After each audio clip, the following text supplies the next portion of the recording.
இந்த வீடியோல நம்ம trigonometric ratios and identities பத்தி பார்க்கலாம்.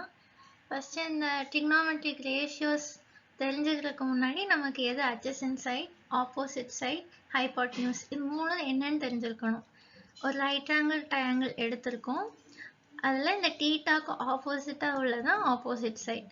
இந்த தீட்டாக்கு adjacent உள்ளது adjacent side. மிச்சம் இருக்கிற side வந்து hypotenuse. இப்போ ஃபார்முலாஸ்குள்ள போலாம். Sin theta is equal to opposite by hypotenuse, cos theta is equal to adjacent by hypotenuse, tan theta is equal to opposite side by adjacent side. இன்னும் மூணு trigonometric ratios இருக்கு. அதான் cosecant theta, secant theta, cot theta. இந்த மூணுமே இந்த sin cos tan ஓட reciprocal தான். அதாவது cosecant theta is equal to 1 by sin theta, secant theta is equal to 1 by cos theta, cot theta is equal to 1 by tan theta. இப்போ trigonometric ratio ஓட definition என்னன்னா, இது எதை describe பண்ணுனா relationship between an angle அப்புறம் side. ஆங்கிளுக்கும் சைடுக்கும் உள்ள ரிலேஷன்ஷிப்பை describe பண்ணுறது தான் trigonometric ratios. இந்த தீட்டா தான் ஆங்கிள், இந்த ஆப்போசிட் ஹைபாட்னியூஸ் இருக்குல்ல அதெல்லாம் சைடோட லென்த். இந்த ஹைபாட்னியூஸ் லென்த்து, ஆப்போசிட் சைடோட லென்த்து, அதை தான் இங்கே சொல்லியிருக்காங்க. தீட்டாக்கும் சைடுக்கும் உள்ள ரிலேஷன்ஷிப் தான் trigonometric ratios. Next reciprocal trigonometric identities. அதாவது ஒரு டேர்மோட ரெசிப்ரோக்கல் தான் அதோட ஃபார்முலாவே. அது மாதிரி sin theta is equal to 1 by cosecant theta, cos theta is equal to 1 by secant theta, tan theta is equal to 1 by cot theta. அதே மாதிரி இதுக்கு அப்படியே ஆப்போசிட்டாக வரும். cosecantனா 1 by sin. மற்றதெல்லாம் பார்த்துக்கோங்க. அப்புறம் ratio trigonometric identities. tan theta is equal to sin theta by cos theta. இங்கே cot theta என்னது 1 by tan theta தானே. அதாவது இந்த tan theta அப்படியே ரெசிப்ரோக்கலாக ரிவர்ஸில் எழுதணும். cos theta by sin thetaன்னு வரும். Next Pythagorean trigonometric identities. இந்த மூணு ஃபார்முலா ரொம்ப ரொம்ப இம்பார்ட்டன்ட். எல்லா சம்லையும் ரிப்பீட்டடாக வரும். நிறைய அப்ளை பண்ண வேண்டியதாக இருக்கும். இந்த மூணையும் கன்ஃபார்ம் படிக்கணும். sin square theta plus cos square theta is equal to 1, secant square theta minus tan square theta is equal to 1, cosecant square theta minus cot square theta is equal to 1. Next அந்த ஒரே identity வச்சு ரெண்டு forms பண்ணலாம். அதாவது இங்கே sin square theta மட்டும் வச்சுக்கிட்டு cos square thetaவை அந்த சைட் கொண்டு போயிருப்பாங்க. அதனால 1 minus cos square theta. அது மாதிரி sin square theta மட்டும் வச்சுட்டு cos square theta அந்த சைட் கொண்டு போனால் cos square theta is equal to 1 minus sin square thetaன்னு வரும். அதே மாதிரி இந்த ரெண்டு இதுக்கும் இங்கிட்ட ஆல்டர்னேட்டிவ் ஃபார்ம்ஸ் கொடுத்துருப்பாங்க. நீங்கள் அதை என்னன்னு பார்த்துக்கோங்க. நெக்ஸ்ட்டு ஒரு இதுவும் ரொம்ப இம்பார்ட்டன்ட். சம்ஸில் நிறைய அப்ளை பண்ண வேண்டியது இருக்கும். இங்கே வந்து தீட்டா கொடுத்துருப்பாங்க. 0 degree, 30 degree, 45 degree, 60 degree, 90 degree. Sine, cos, tan, cosecant, secant, cot.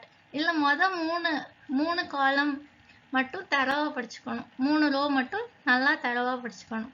Sine theta இது எப்படி நம்ம டேபிள் பார்க்கணும்னா இந்த 0 இருக்குல்ல அதோட இன்டர்செக்ஷன் பாயிண்ட் பாருங்களேன். சைன் தீட்டா 0 டிகிரி, அதாவது சைன் 0 வந்து 0, sine 30 1/2, sine 45 1/√2, sine 60 √3/2, sine 90 1. Cos தீட்டாக்கு வந்து அப்படியே சைன் தீட்டாவோட ரிவர்ஸாக இருக்கும்.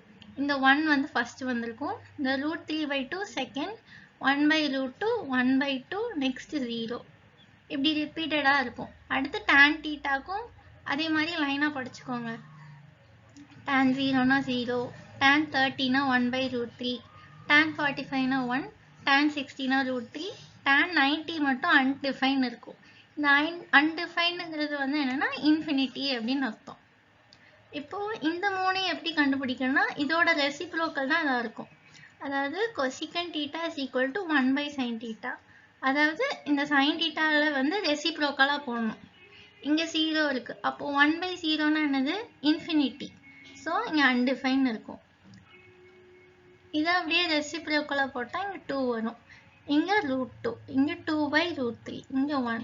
அது மாதிரி இந்த ரெண்டையும் ரெசிப்ரோக்கல் பண்ணோன்னா காஸையும் டேனையும் ரெசிப்ரோக்கல் பண்ணோன்னா சீக்கண்ட்டும் காட்டும் கிடைக்கும். அதை நீங்கள் பார்த்துக்கோங்க.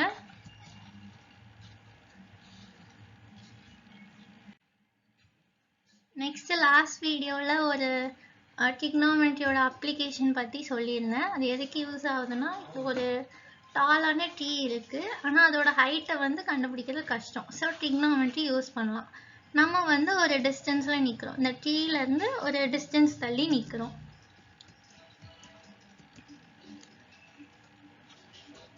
இந்த கீழே உள்ள டிஸ்டன்ஸ் வந்து நம்ம டின்னு எடுத்துப்போம். ட்ரீல இருந்து நமக்கும் ட்ரீக்கும் இடையில உள்ள டிஸ்டன்ஸ் டி. அப்புறம் நமக்கும் அந்த டாப் ஆஃப் த ட்ரீக்கும் ஒரு லைன் ட்ரா பண்ணிட்டு அதுக்கும் கிரவுண்டுக்கும் உள்ள ஆங்கிள் வந்து தீட்டா. இப்போ இதுல இருந்து ஹைட் கண்டுபிடிச்சிடலாம். அதுக்கு என்ன ஃபார்முலானா tan தீட்டா படிச்சோம்ல. இப்போ tan theta is equal to என்னது, இதான் opposite side divided by adjacent side. Opposite side என்னது h, adjacent side d, அதனால h by d ன்னு ஃபார்முலா. இப்போ இதுல இருந்து நமக்கு h தான் தேவை. ஸோ இந்த tan theta is equal to h by d ன்னு இருக்குமா, அதில் h மட்டும் வச்சுக்கிட்டு d வந்து அந்த சைடு கொண்டு போயிடும். So h is equal to d tan theta. இப்போ இந்த theta வந்து ஒரு 45 டிகிரின்னு எடுத்துப்போம். d வந்து ஒரு 100 மீட்டர். இது ரெண்டையும் இந்த ஃபார்முலால வந்து சப்ஸ்டியூட் பண்ணுங்க. இப்போ h is equal to 100 into tan 45 டிகிரின்னு வரும். tan 45 போன ஸ்லைடில் பார்த்தோமா, 1ன்னு பார்த்தோம். So h is equal to 100 into 1. அப்போ h is equal to 100 metre. இப்போ height of the tree என்னன்னு கண்டுபிடிச்சாச்சு. யூசிங் trigonometry formulas வச்சு கண்டுபிடிச்சாச்சு. இதுக்கு தான் அது யூஸ் ஆகுது. தேங்க்ஸ் ஃபார் வாட்சிங். நெக்ஸ்ட் வீடியோவில் இருந்து 10th ஸ்டாண்டர்ட் சம்ஸ் போடலான்னு இருக்கேன். ஸோ சப்ஸ்கிரைப் பண்ணி வச்சுக்கோங்க.